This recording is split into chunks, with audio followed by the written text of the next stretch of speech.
цель, чтобы наши дети любили и могли исполнять крымско-татарские произведения. Даже дома, когда пришли гости, очень приятно, когда ребенок может взять скрипку и исполнить.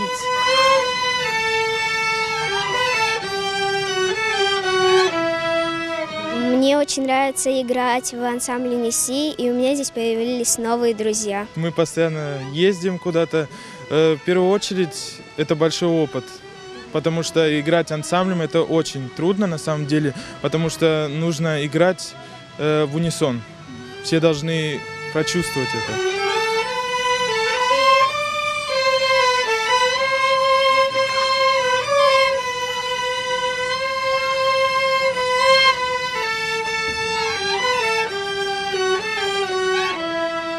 Переложение делаем из песен. «Чешме башна», «Вардам Чешме башна» есть, играют, «Тан Йылдызым». Ну, я стараюсь все наши крымские татарские песни, чтобы они могли исполнить на скрипке. Раскладываем по голосам и потом это все аранжируем.